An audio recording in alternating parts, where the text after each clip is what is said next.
With regard to divorce, there are some peculiarities about it, though, that we need to talk about. And I thought we would take some of the applications from my book. Obviously, the book was written for a standard monogamous society because when I wrote it, that's what I thought everybody was.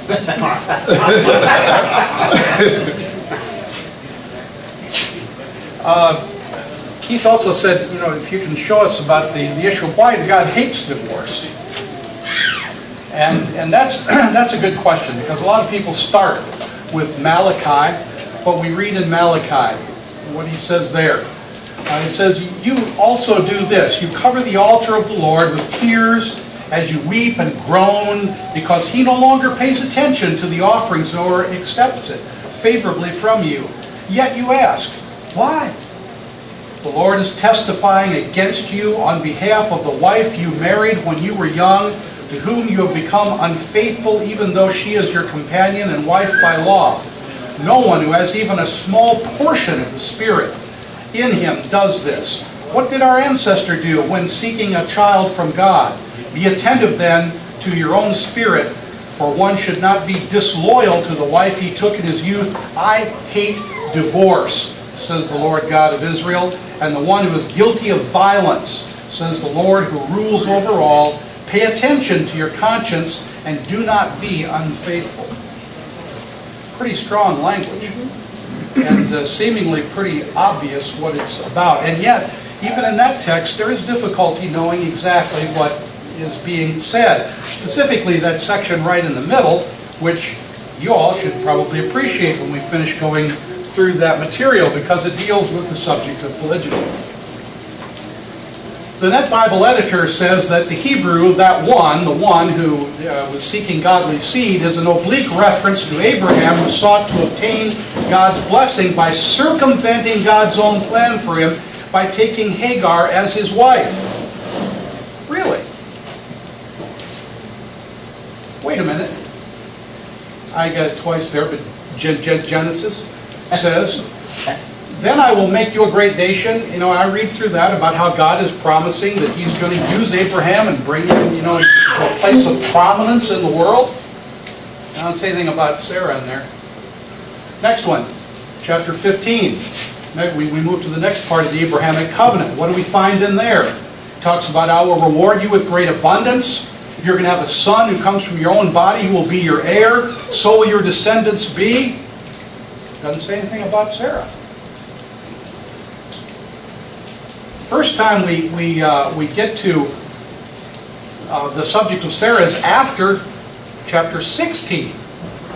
Now Sarah, Abram's wife, had not given birth to any children, but she had an Egyptian servant named Hagar. So Sarah said to Abram, since the Lord has prevented me from having children, have sexual relations with my servant.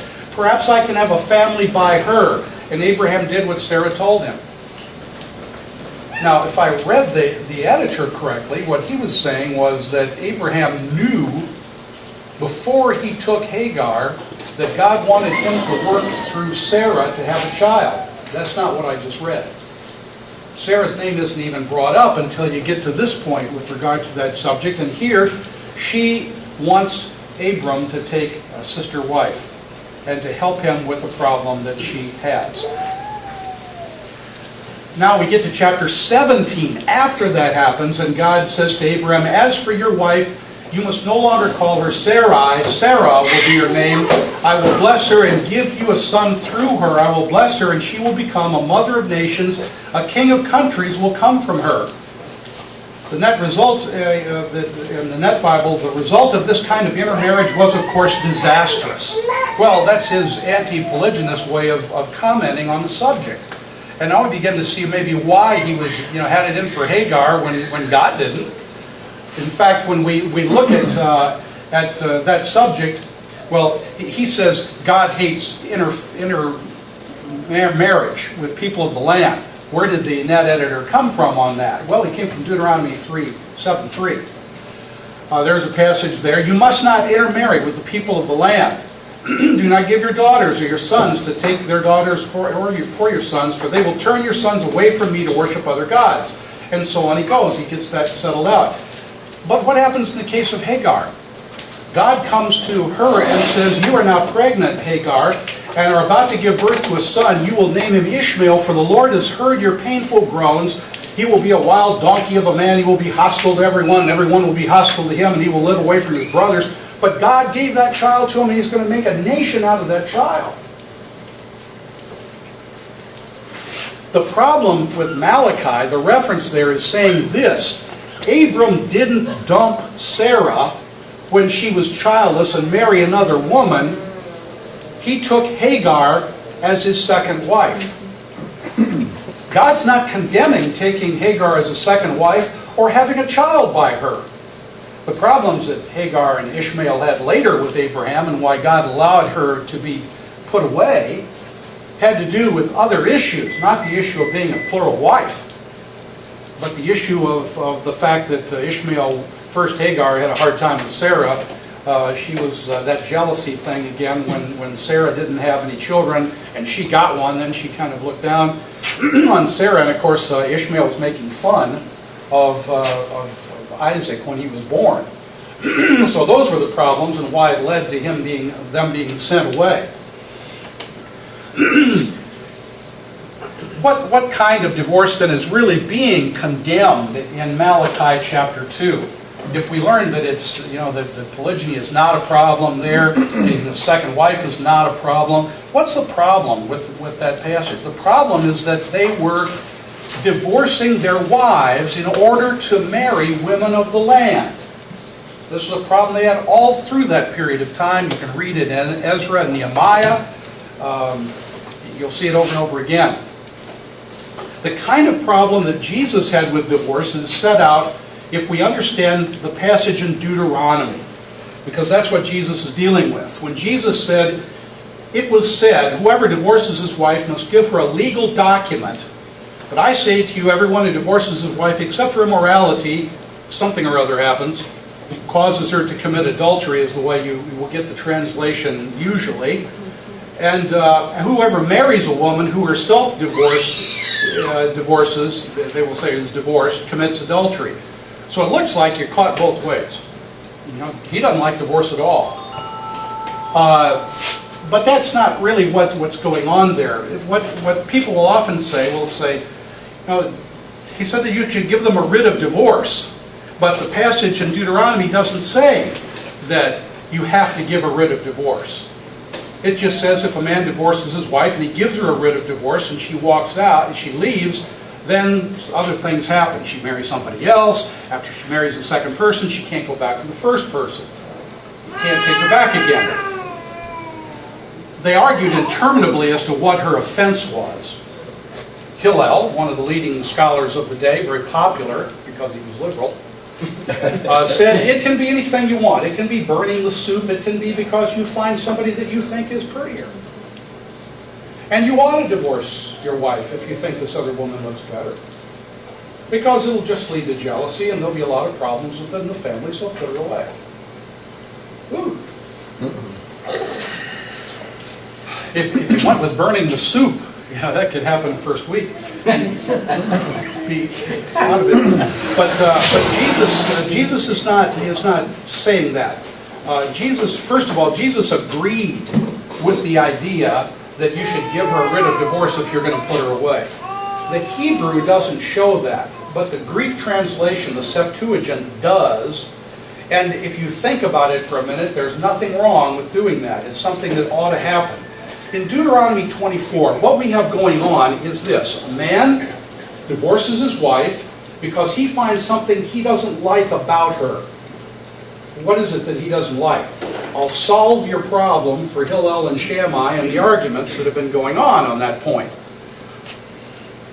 The words, the nakedness of a thing, or wat debar, that's the Hebrew for that, are found only one other time in the Old Testament. They're found in the previous chapter where it talks about two issues. One of them is a man has a nocturnal emission. And the second is, and this is like in a military camp, and the second one is when he went out to go to the bathroom, he didn't take a shovel and turn it over, the dirt over, so he covered it up. So we're talking about hygienic problems. Now, that's in a military camp. Let's talk about this woman. What is likely to happen to her if we take that over into a feminine situation? Well, what were the Hebrew men often worried about? Because the law made a point of it. If a woman has her period and a man touches her, he becomes ceremonially unclean until evening. Now, if you take the emission of the man at night and her emission from her flow, what you end up with is a very parallel, similar concept. But now we got something that you have to ask a question about. How often is this going to happen? Why would we have a law about this?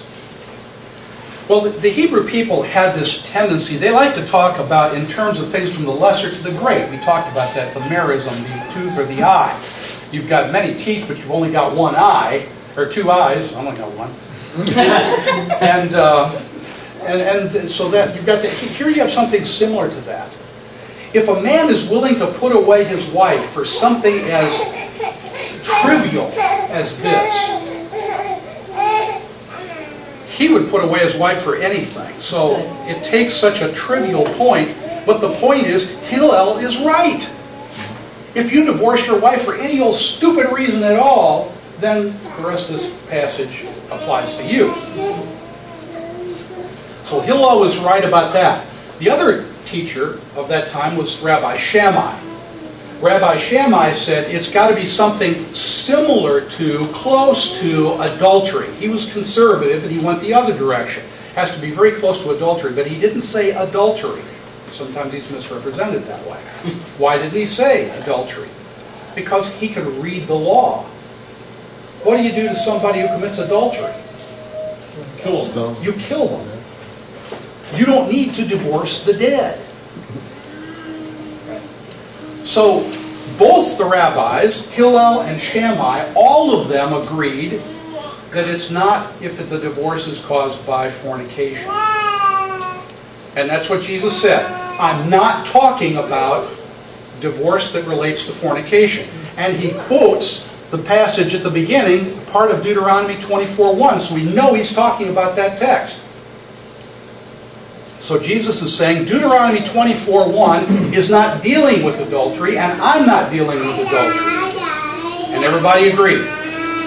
Then they started to disagree, because what Jesus says next is, I'll let it go on that count, on adultery, that's all right. But Erwat Debar is not a sufficient reason to divorce your wife.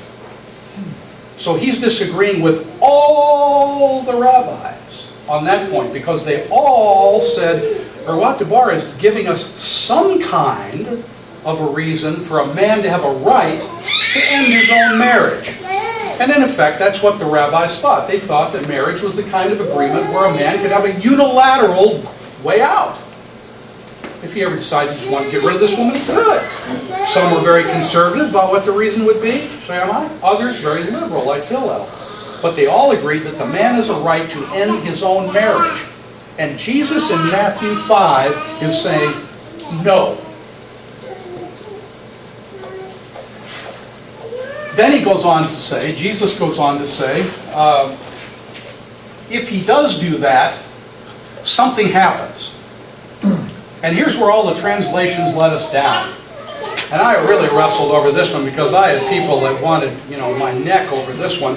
And the Greek scholars that, were supposed to be so great on this passage, when I wrote my book and I gave my explanation for it, they responded by saying, this interpretation is wrong.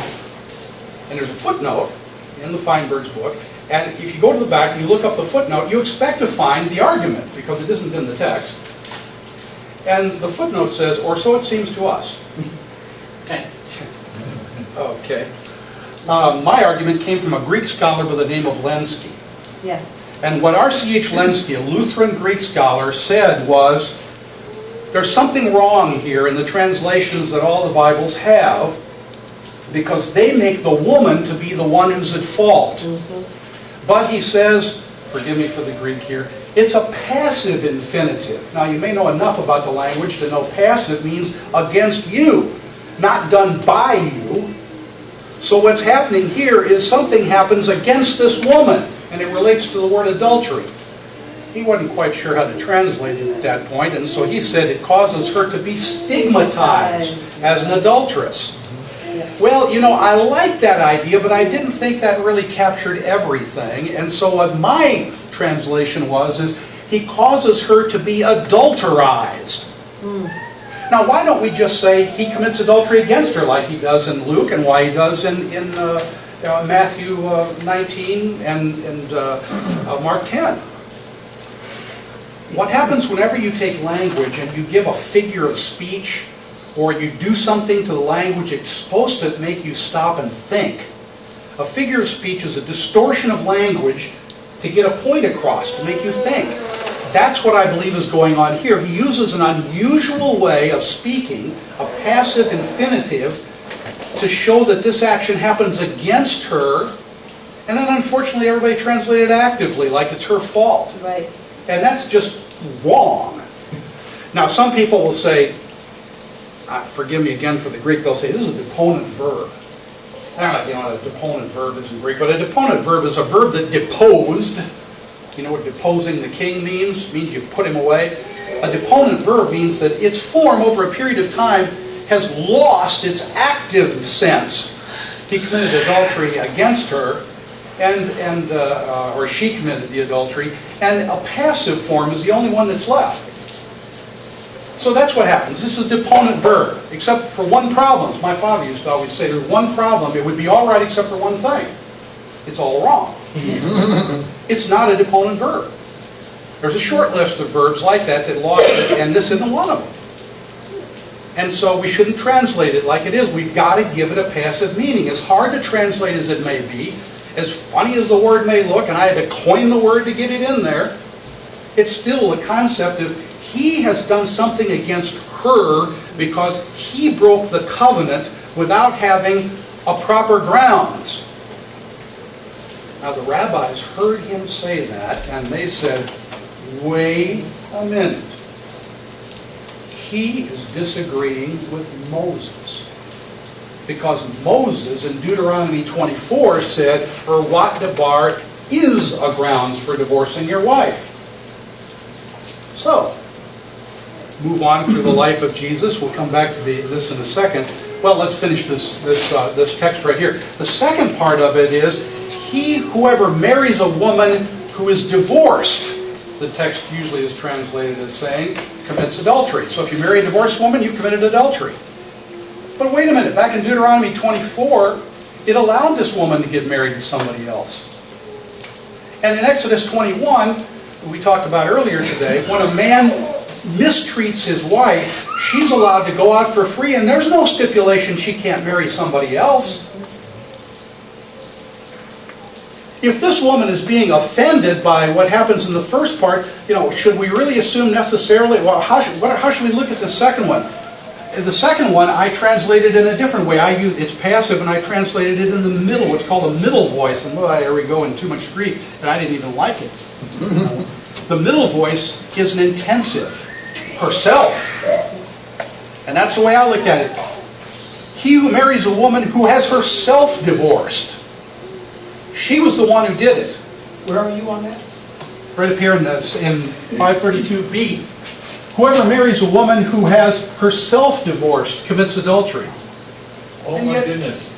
You're saying that's a totally separate clause than the one... Absolutely, it's a totally separate clause. People will say, oh, wait a minute. Easy thing. He causes his wife to commit adultery when she remarries somebody else. And it's the sex of the second marriage. Let me tell you why that's not a good argument. Because polygyny is moral. If you can marry a second wife, why are you guilty of adultery just because you divorced one and married another woman? You think the sex of the second marriage caused the adultery?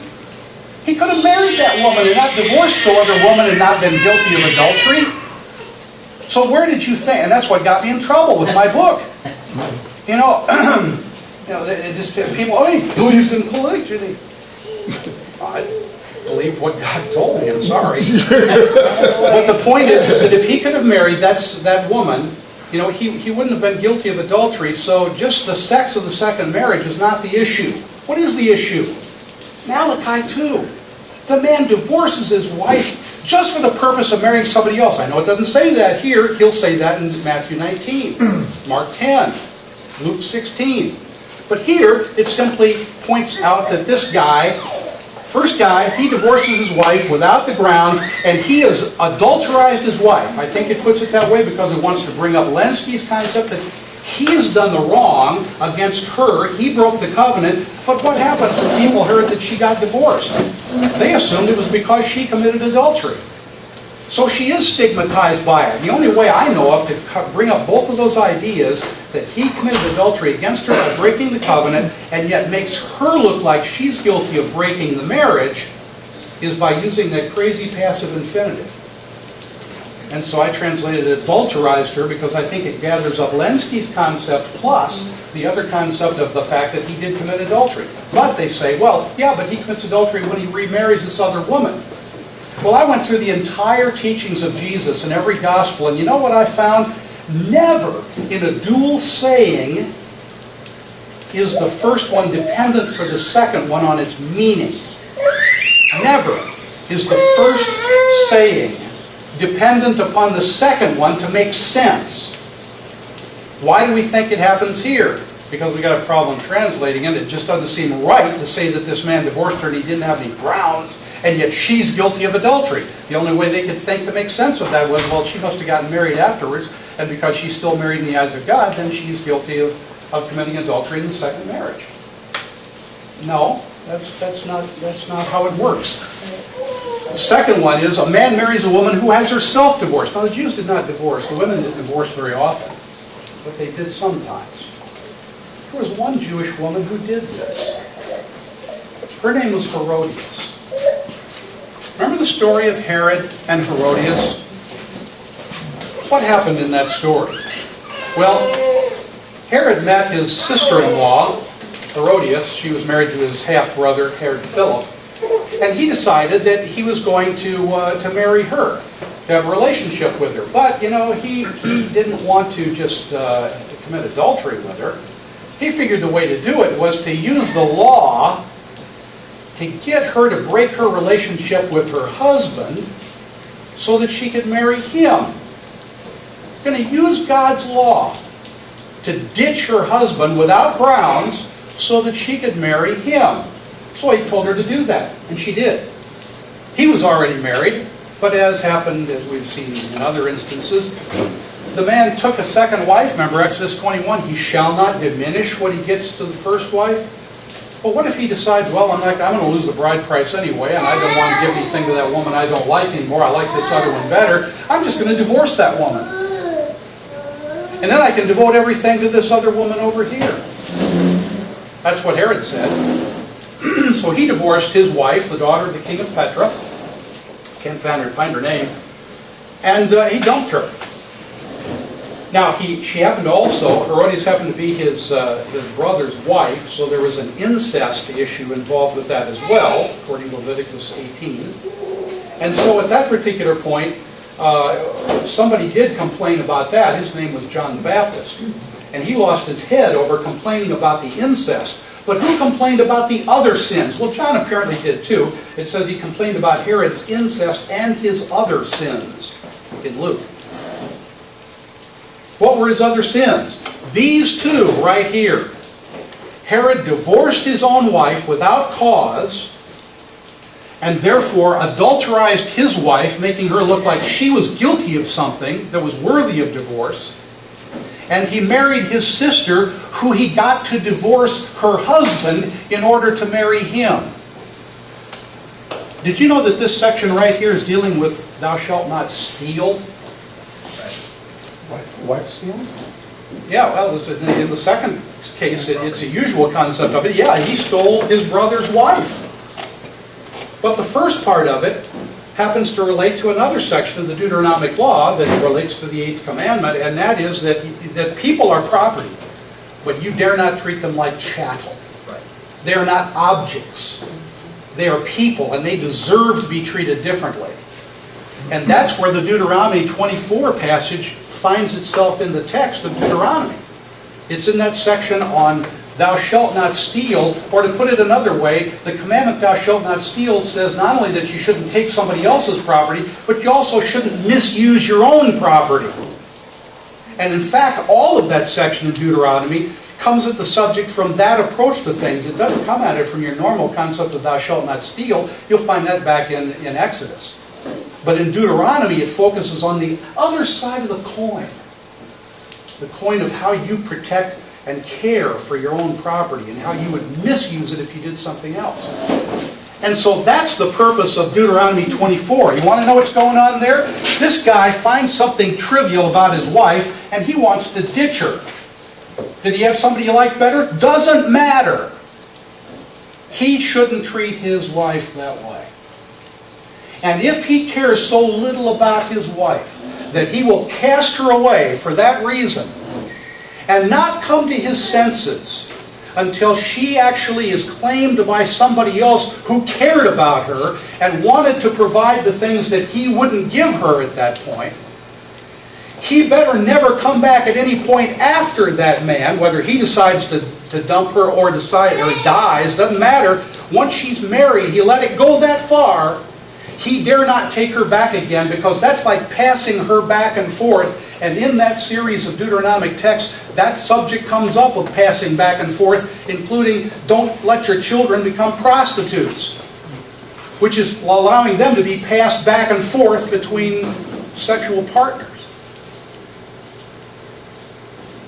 So what we have in Deuteronomy is a protection of that woman in numerous ways. Number one, yes, he should, Septuagint translation, give her a certificate of divorce. If he is going to get rid of her, she deserves the right to be able to prove to anybody else who wants to care for her that this guy she has no longer any obligation to that man who threw her away. So yeah, there's nothing wrong with that. Jesus is not condemning the righteousness of the Old Testament law. He's condemning the unrighteousness of the Pharisees who interpreted that law as saying that a man had a right to do that. Second way that she's protected is that she's allowed to be divorced by this guy. That sounds funny. Is that a protection for her? Yeah, you bet, because if this guy is such a jerk that he's going to divorce her for something as trivial as he bumped into her after when she was having her period and was unclean until evening, then maybe she should be free from him, because if she's forced to stay with him, who knows what he might do to her. So we're going to let her be free. For, as Jesus would say in Matthew 19, for the hardness of your hearts he permitted you to put away your wives. Not because of the hardness of her heart, that's what John MacArthur tells me, that it's her fault. No, it's not her fault. Something happened to her that he didn't like, he got rid of her, and God says, you don't do that to somebody. That's not right. So he allows her to go out and then he allows her to get married. Oh yeah, but look at Deuteronomy 24. It says that she goes out and she belongs to somebody else. If you read it in most texts of Deuteronomy 24, 4 and so forth, you find out, it says right down there in verse 24, or verse 4, it says, her first husband who divorced her is not permitted to remarry her after she has become, and notice the words here, ritually impure. For that is an offense to the Lord. You must not bring guilt on the land which the Lord your God is giving you as an inheritance. The key terms here are their translation of ritually impure. That word could also be used for adultery. And so people have seen her marriage on other translations of Deuteronomy 24:4 as saying she committed adultery when she got the relationship with somebody else. Well, if that's the case, why didn't the law prohibit her from marrying the guy? Why did the law allow her to marry somebody and commit adultery? That doesn't make any sense. And the term can be simply interpreted as they have correctly interpreted and translated here. She is ritually impure. She's not impure so that she can't marry a third guy by her second marriage. She just can't marry the first husband. So the problem with that first guy, he was a bad guy for divorcing her. And she's protected by, she's able to have the divorce. He's got to give her a writ to prove that she's free. She can marry somebody else. And if in a moment of weakness, she's inclined to go back to this jerk, the law will not permit that to happen because it's not going to let her be treated like a piece of property that can be passed to somebody else to own and then go back again. Now, if he came to his senses before somebody claimed her, he can take her back. But if he let it go so far that she's claimed by somebody else, that's too far. Now, we all know that people committed adultery in the Old Testament. The book of Hosea. Gomer did it.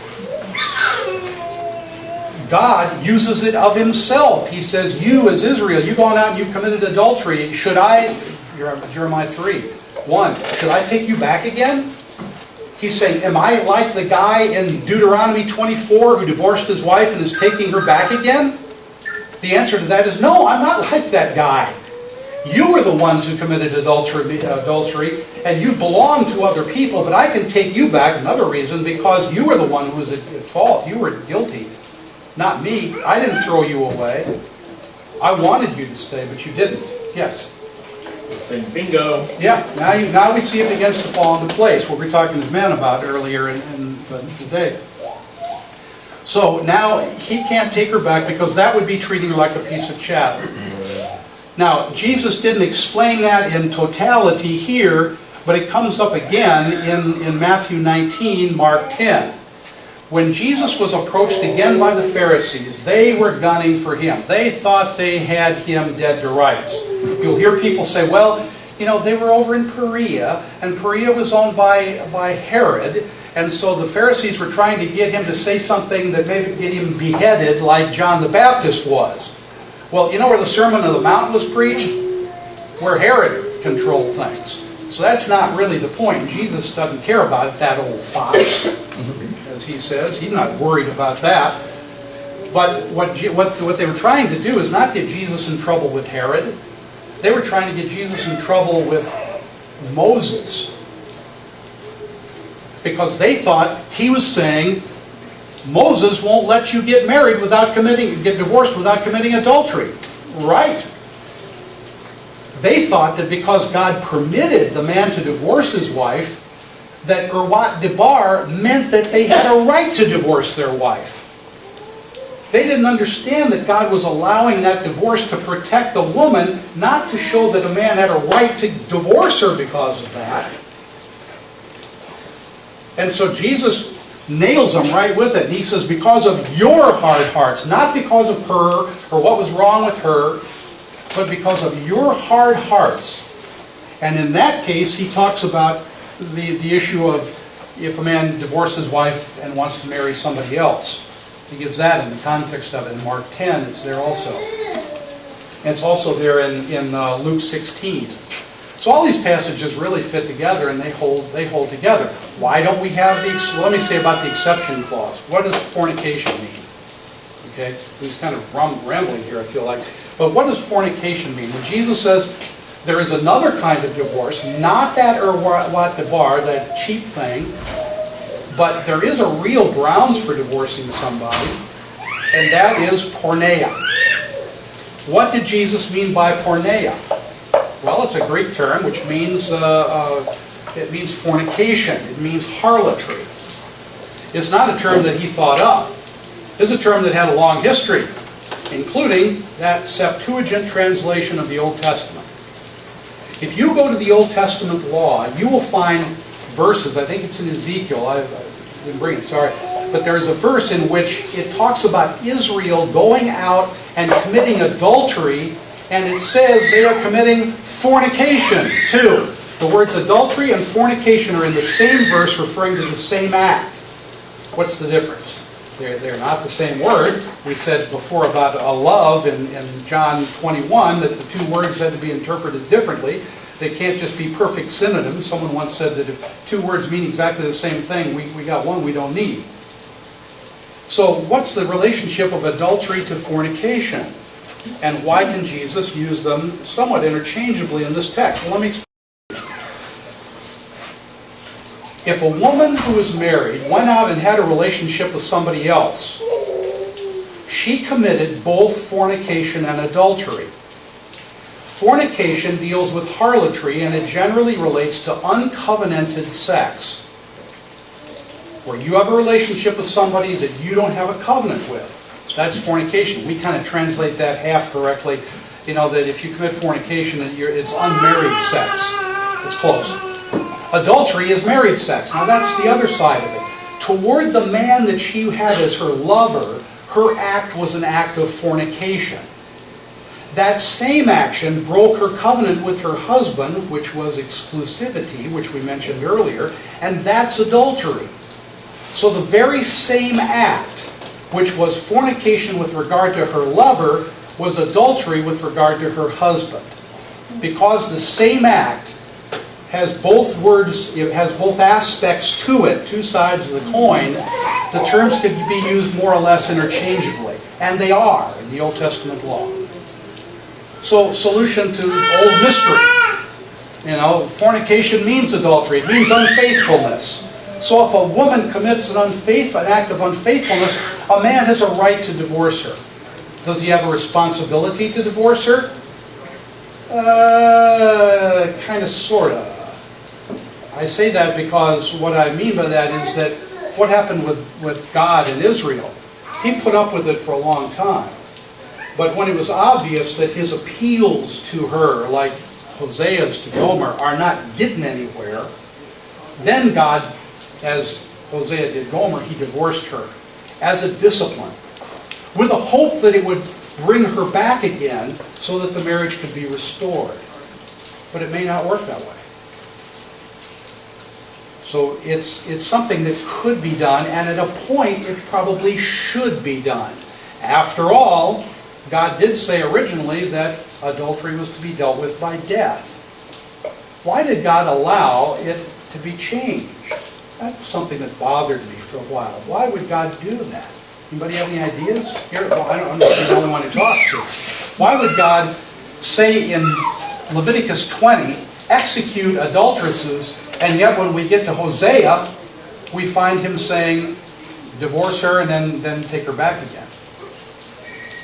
Anybody got any ideas as to why God allowed that sort of thing? Why wouldn't God just say, come on, you guys, you stopped exercising the penalty clause? It's the same thing with David. He didn't execute David for adultery. There was right, and usually people will answer that by saying, well, yeah, but he was the law.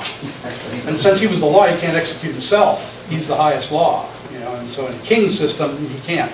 Now, I don't think that's the solution to that problem. There's a compassion and some openness. Then why didn't he just say, and you're right, you're getting onto it here, why wouldn't he just say, and just drop Leviticus out, and just say, divorce? Why did he say execution to begin with? I think that's to create seriousness. Yes, exactly. That's exactly what's happening. God is saying in Leviticus, this sin is worthy of death. But when they changed it... Where is that? Leviticus 20... No, where the change? The change. Yeah, we don't know when the change occurred, but we know that it occurred by the time we get to Hosea. As in practice? Yes. But not in law? Right, it never changed in law. Okay. So when Jesus up here said, when they asked Jesus the question, is there any legal reason for a man to divorce his wife? Jesus' answer is, well, if you're asking me about the law, the answer is no. Because divorce, fornication, wasn't a legal reason. That occurred because they changed the law, and by the time we come to the prophets, it was dealt with by divorce. So an offense that deserved death can ultimately end up with reconciliation and forgiveness and mercy. That's a wonderful teaching that we get from the Old Testament. And so, but the point is that if a man has a wife who refuses to admit it and is an unrepentant sinner who will not confess what she did, then Joseph, being a righteous man, sought to put away Mary. So yes, there is a point at which you need to do that. But it doesn't have to be right away. Now, I know people that have labored under that relationship for long periods of time, and people that God graciously worked in their lives, and after years of infidelity, they were reconciled, and the marriage worked out wonderfully. But you know what? When I heard that from my brother, who was arguing with me on this point about a week ago, I said, yeah, but I'm not going to be the one who insists that people have to put up with that for that period of time. Because God doesn't say that. That's right. And I'm not going to be more strict about it than God is. Yes. I mean, we usually think of the Old Testament as being so strict. You know, and here we're finding some things about Jesus. He doesn't disagree with the Old Testament. He's just as loving and merciful and ready to forgive as the Old Testament is. And he didn't require the person to do it, but he recognized that sometimes it's necessary to do that. And I'll tell you something else, I believe.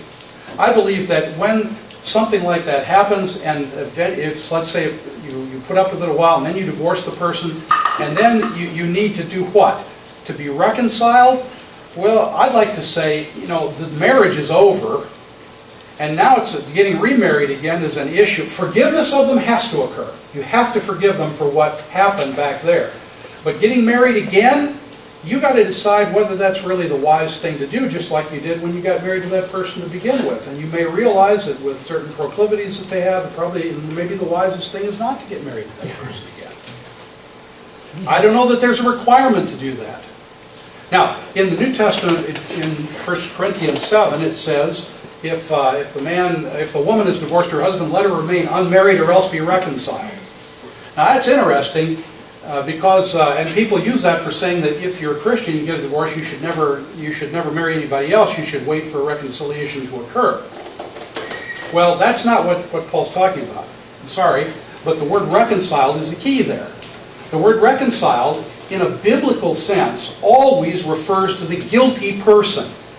In theology, we say God is reconciled to us and we're reconciled to God. Biblically, God didn't do anything that needed to be reconciled to us, but we sinned and we need to be reconciled to Him. So when Paul is using the term in a biblical sense, he's saying, this woman has sinned. And he identifies that by saying, let her remain single or be reconciled. In other words, she's got unfinished business. Don't let her just say, oh, the marriage is over, I can get married to anybody I want to. No, she needs to try and be reconciled. That's what she needs to do. Forever? No, not forever. He's talking about it within a sphere of reasonableness here. Suppose this is years and years and years later and the guy has married somebody else and he's gone off and he doesn't want to marry you or refuses, all those kinds of reasons. No.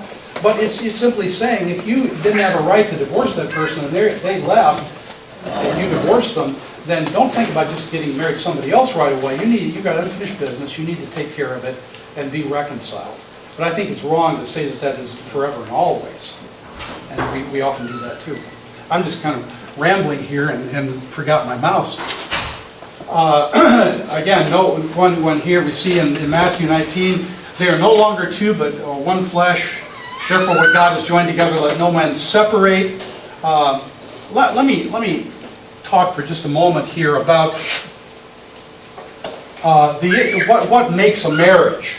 To kind of help us in the background here, some things, and then we're talking about that. You know, what makes a marriage? This is the way I explain it. There is a threefold bond in marriage. One bond is what I call the legal bond, and that's where the two people are joined by society. Now, it depends upon what the society is, as to what that legal bond is. For many, many, many years in this country and Europe, they didn't have marriage licenses. In fact, in biblical times, they didn't even have a marriage ceremony. You know what they did? One man saw the woman that he really liked, and I guess he learned enough about her to know that he'd like to marry her, so he went and talked to her protector, who was a chauvinistic society, so it's best to have a man stand up there for her against these other chauvinists.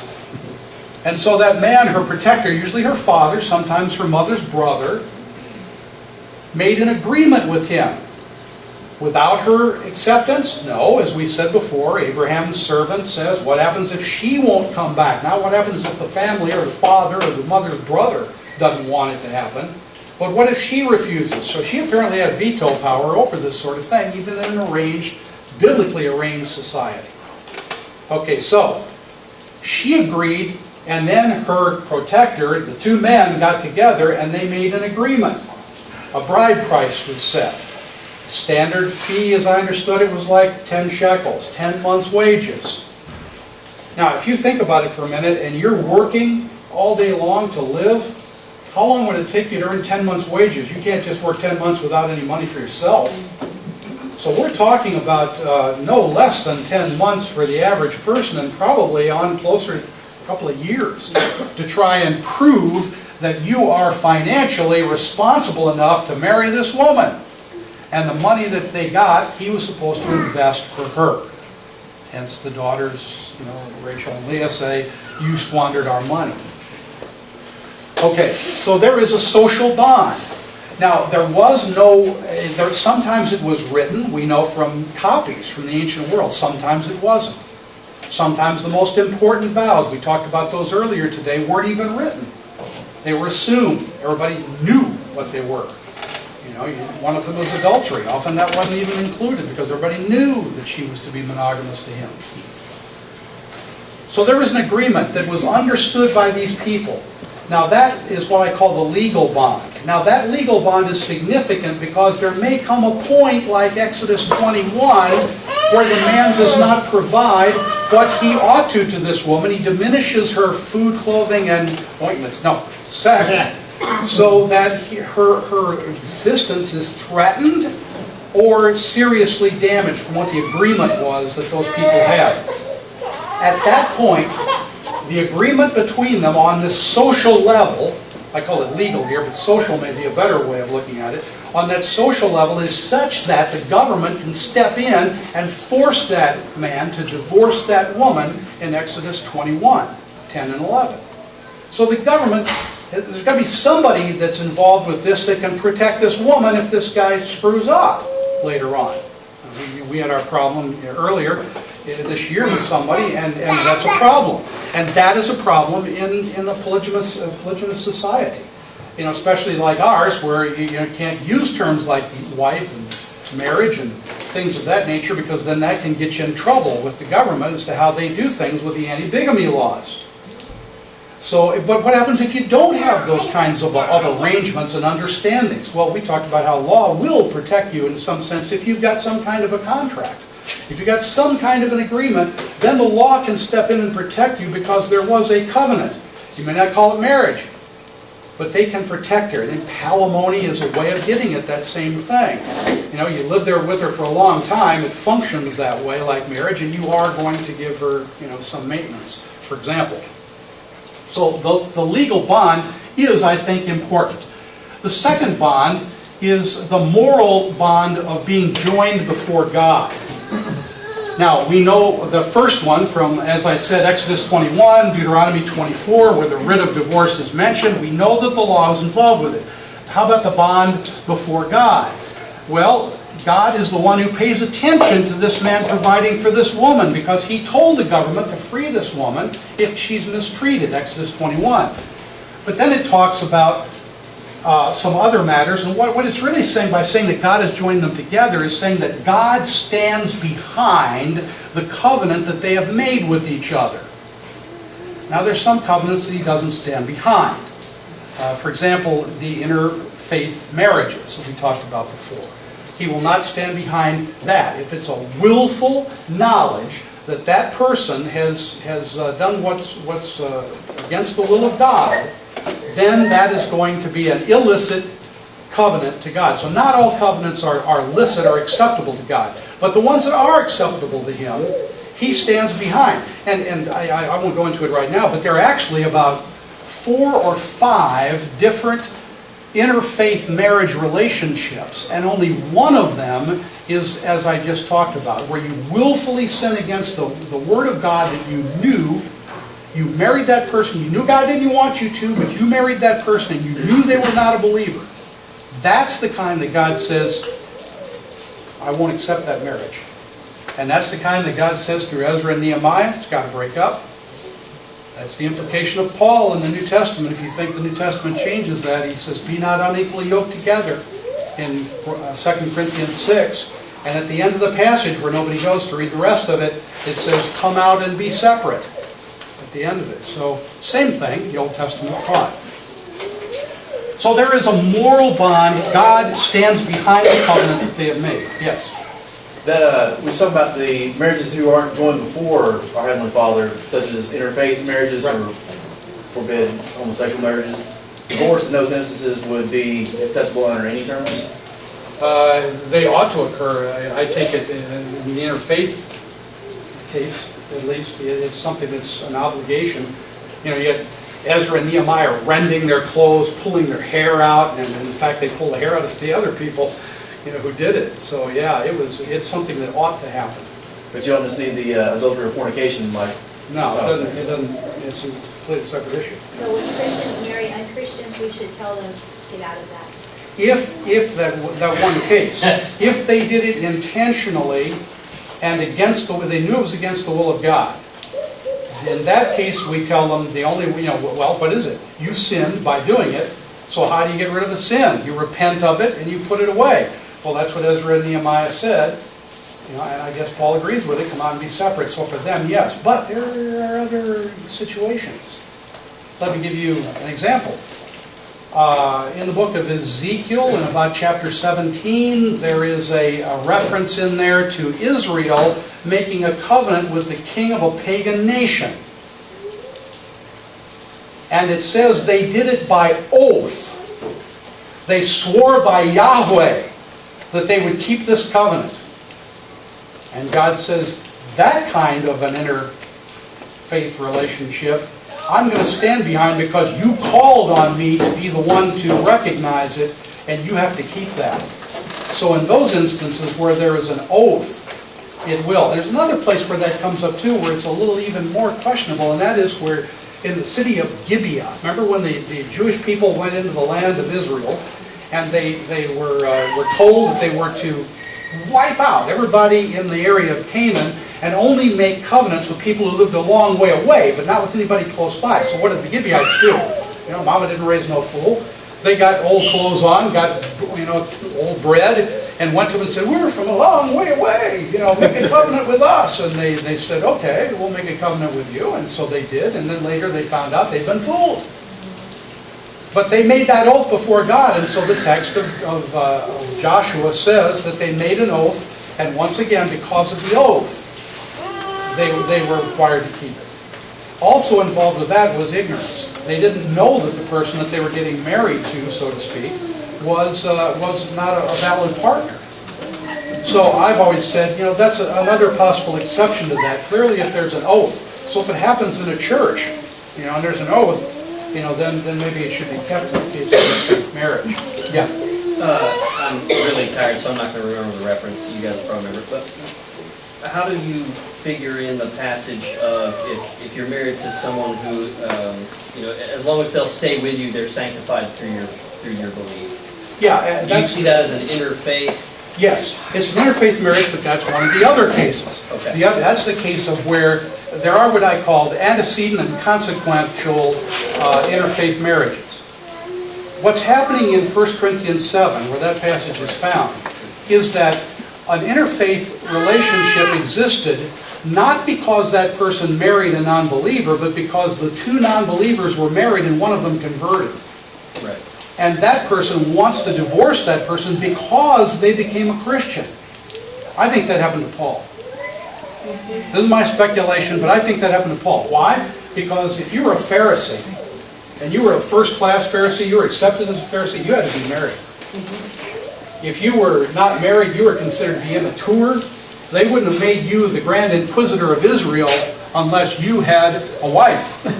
But if you had a wife and you were the Grand Inquisitor of Israel and she hated Christians like Paul did, and then Paul started loving them, do you think you'd stay married to him unless you changed the same way that Paul did? No, you dump your husband. I think Paul was amazingly merciful and kind that he didn't spell that all out for us in Scripture. He was kind to his ex-wife, but I believe he was divorced. I think she divorced him, and I think the Sanhedrin would have been glad to accommodate her. So there are a number of different issues like that, and in my book, and I've got that 150-page or 150 slide, not this one, but 150 slide presentation of divorce and remarriage. I've got all of them listed in there in the chart, and anybody who wants that, I'll send it to them. It's like 4 meg. You can handle that with your email. I'll send it to you, and you can go through it. It covers all of this stuff. Yes. I like to go ahead and going before the society or the church or fellowship or whatever. I have a little more problem with legal because historically there weren't always a legal background for a marriage. George Washington never had a license. And even in modern terms, if you include legal as a necessity, then about all the second wives here, or none of the second wives here have a legal basis. So I'd reinvestigate the legal part. Well, that's why I say I like the word social. Yeah. Because if you've got to have some sort of a human to human and beyond the two people awareness, because somebody's got to enforce the diminishing. That's the key thing to it in the law. There's got to be somebody that will enforce that. And even before the law, you find that somebody was protecting that woman. So it doesn't have to be what we did after we decided to go against the Mormons. Right, exactly. And that's what happened. The Morrill Act of 1862 was an attack against Mormonism because Joe Smith was trying to go to bed with all of his colleagues' wives. You know, and some of them took umbrage to it.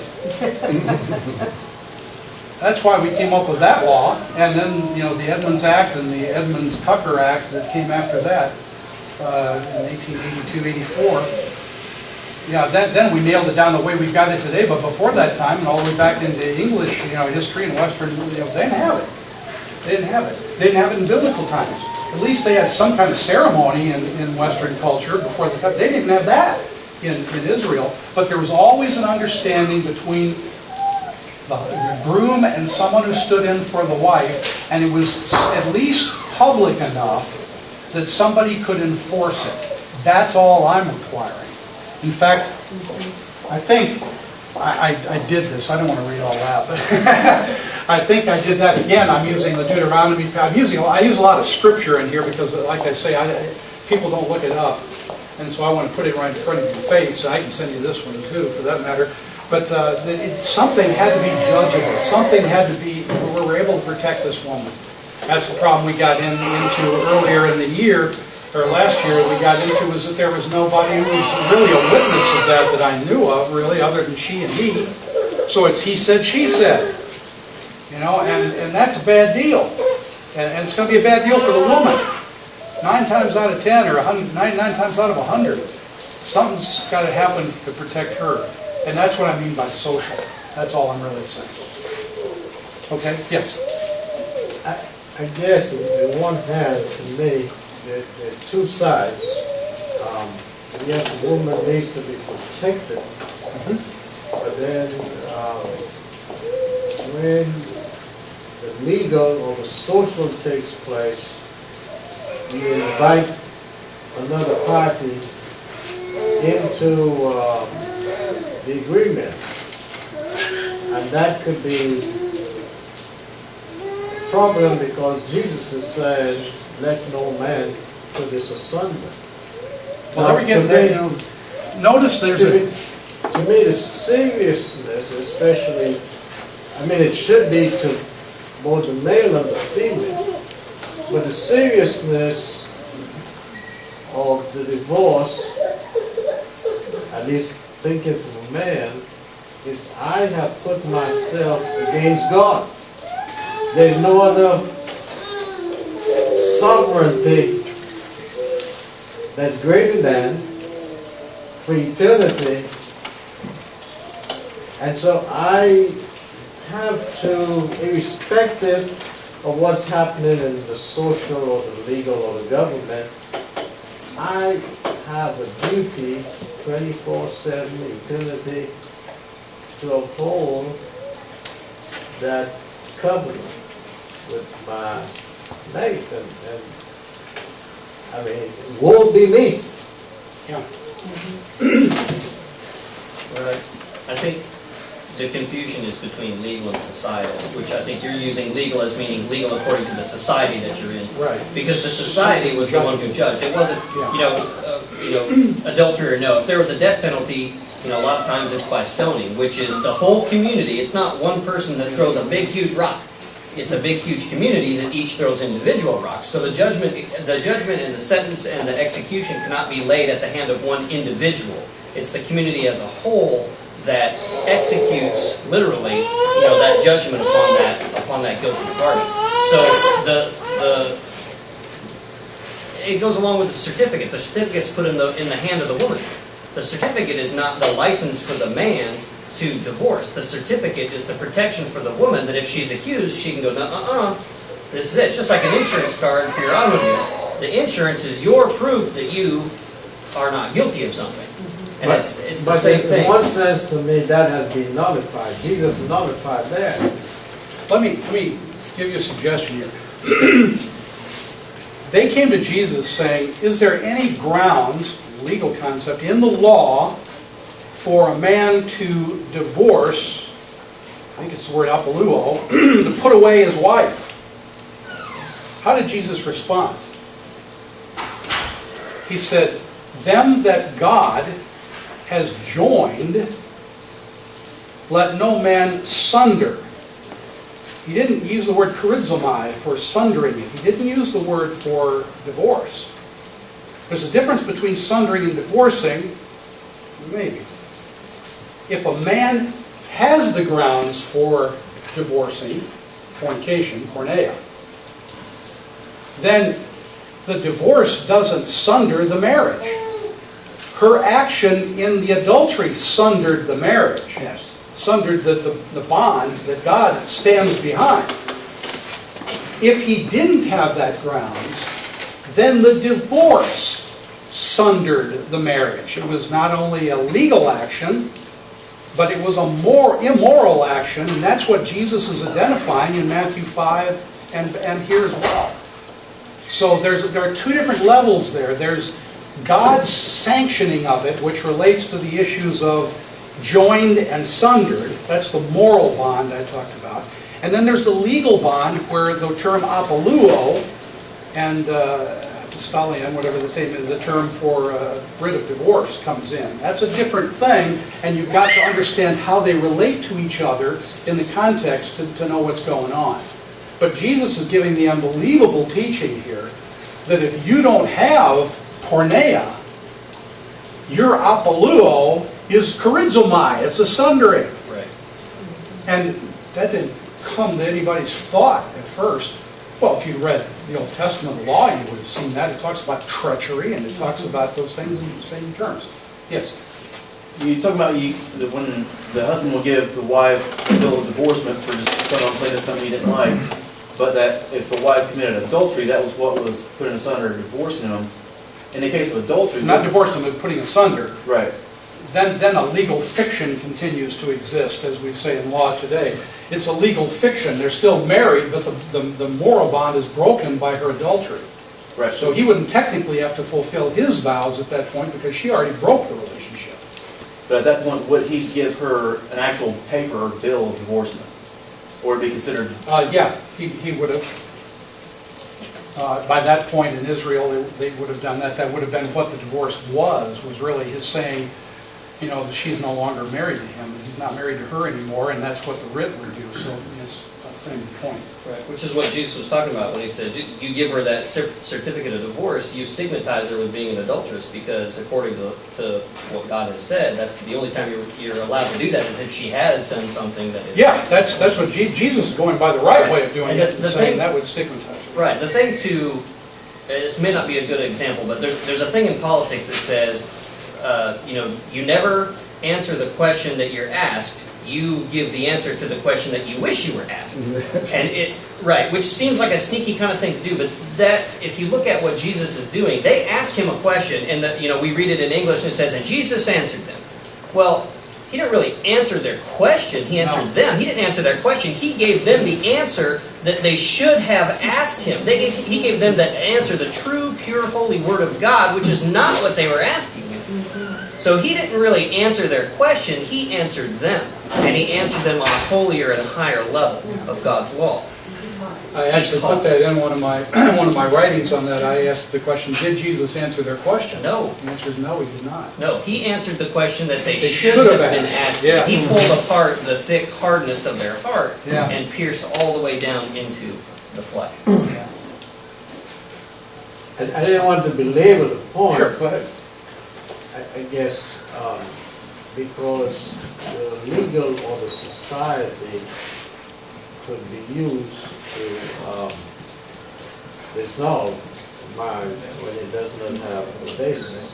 And I guess Right. that's my, Well, that's what they were doing. It was wrong. right. They were using the law to justify wronging somebody. And that's not why that law was given. That law was given to protect the woman. Yeah, but Moses permitted it. Yeah, but if you think you could take advantage of Deuteronomy 24 and not be considered an adulterer by God, you got another thing coming, Jesus says. Well, I guess while that is true, that law does not exist today. And when I use the word law today, I'm talking about using the state. Yes. And so inviting the state to sanction a marriage also invites the state to dissolve the marriage. Yeah. And I don't have a problem with that, and Jesus didn't either. It's saying it's a sin, but once the sin is committed, the sin is committed. And if he broke the marriage through divorce, unjust divorce, it was broken. So technically, both guilty and innocent parties can get remarried because no marriage exists at that point.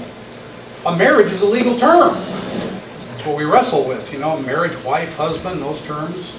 Well, marriage is a legal term. So if you're playing that language game or you're dealing with that subject, then yeah, if there's a divorce, it ends the marriage. Does it end the bond? Yes, it ends the bond because it wasn't broken before to get a proper divorce. By the time the divorce comes, then that legal transaction, though it may be completely legal, is also the sin of adultery as far as God is concerned, and God's going to hold you guilty of it.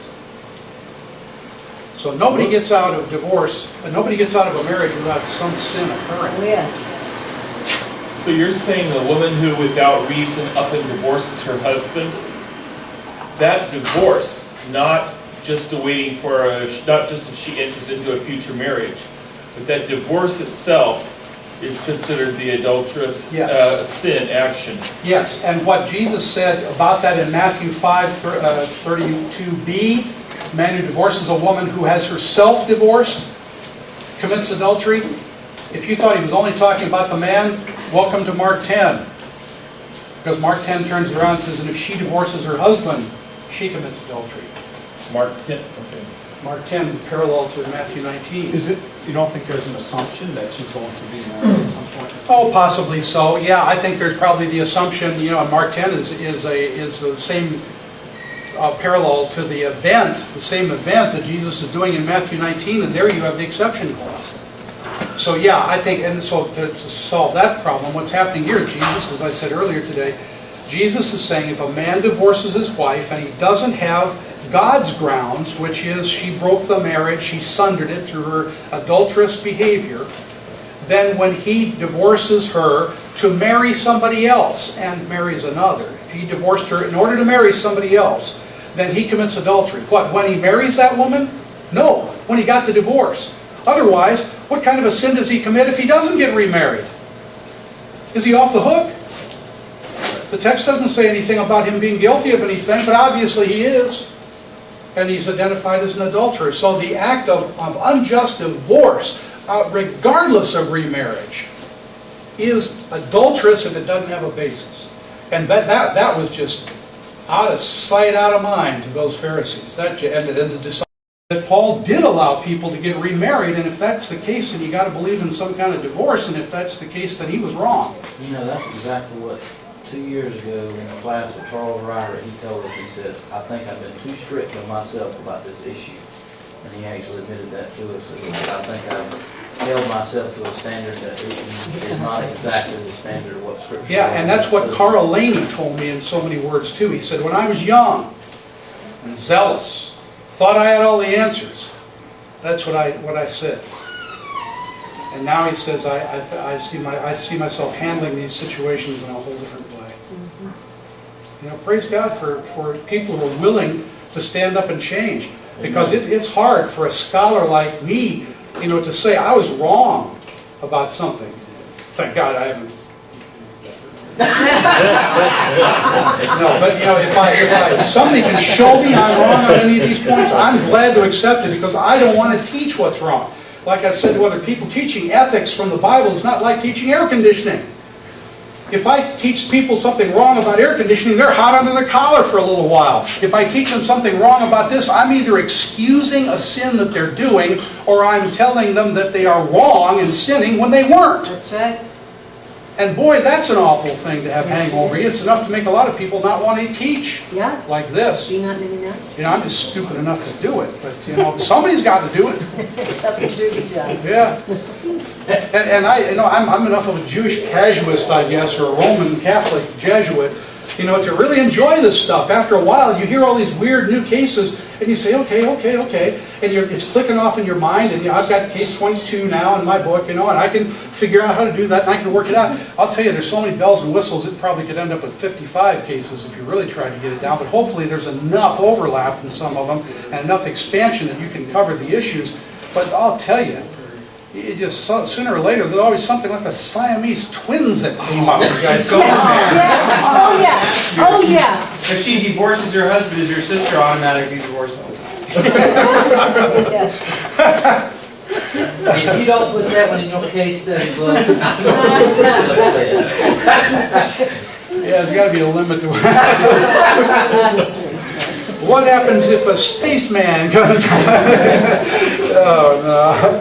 No, but it's almost endless. It really is. And you just hear these things, these stories. No, this guy, these cases he gave me, just unbelievable. Back again, let me get back to one final point here, if I can get to a final point.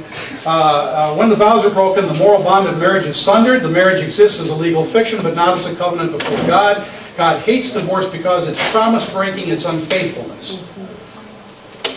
In a polygamous society, here we go, final statement, especially where the breaking of the vows is not a legally actionable offense, there's a technical terms there, a legally actionable offense, as in the case of a second subsequent marriages, divorce is far easier to countenance and employ as a means of settling less than biblically covenant-breaking issues and problems.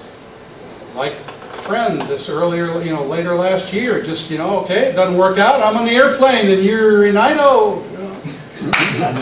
This leaves the guilty party feeling that they have done no real wrong by walking away from a relationship that really didn't have the binding thing, and the innocent person partly feeling like they're still bound by their vows. Yes. I had to speak for an hour and a half to that poor woman, explaining to her all of this stuff, to realize she is not bound to that man anymore, that she may be open to the Lord bringing to her another husband.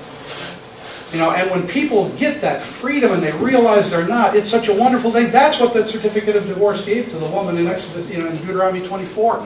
Okay, in Jesus' day, divorce was easy, plenty easy. The man just said, "You're not my wife and I'm not your husband." That's the phrase that's used in Hosea 2. It's the first get. That's the divorce writ that we have from ancient Israelite culture.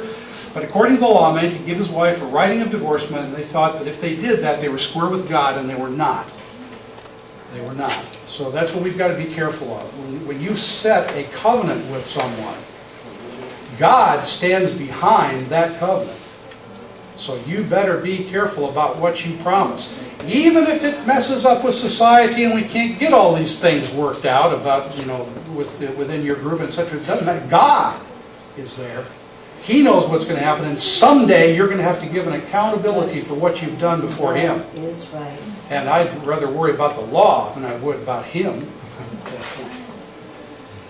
Since you're going there, let me change the topic off divorce a little bit, since you went there in society. How do you read our situation currently with what you know of in societies, along with obey the laws of the land? I wrestle with that problem. I wrestle with it. That's why I looked up all the state laws and got them all down. Because Paul says we should try to get along with the government and things that happen. We all know that the government sometimes can make laws that they shouldn't make. We all know that Peter says we ought to obey God rather than men. On the other hand, God didn't say you ought to get married to a second wife. You must. And therefore, I don't really have that kind of a strength in law by Him to give it to me. But then I look at the way the laws are handled in the government these days, and I say there are a lot of laws that are on the books that really aren't enforced anymore. Like we were saying in the car today, unless there is a secondary issue involved with it, such as he had 2 or 3 families and he never told his first wife. and she thought he was single, and now his money's getting siphoned off, so he's diminishing, and it's going to the other place, and she realizes that, then the government will step in, but they're not really going to prosecute second marriages. Putting it another way, they never should have had the Morrill Act. The Morrill Act is wrong. There should have been a different way of dealing with Joe Smith than that, and Brigham Young than that. And unfortunately they didn't, and now they're finally getting over it again. But like with all blue laws, it takes a while. And but as far as I'm concerned, if they are not willing to prosecute it, then that means that they have given it the pocket veto. De facto. Yeah, it's a de facto veto on it. Yes. The history of marriage license has to do with interracial marriage. It was only required for interracial marriage when it first started.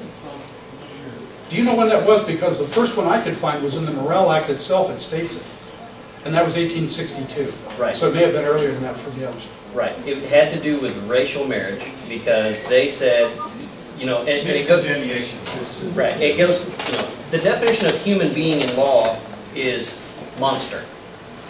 And so the differentiation is between someone who is mentally capable of forming a marriage on their own and should be allowed to, and someone who is not. And in those race issues, the society at the time, their belief was that someone who was not white-skinned was not capable of conducting marriage. And so they had to get a license, and their children were wards of the state. They could step in at any time. Now that has morphed into where everybody now believes falsely, because they don't know the actual law, that they have to have a marriage license to even be as a recognized marriage, and that's not true. That's just what we have come into believing. And yet, that same society that does that, you know what they do?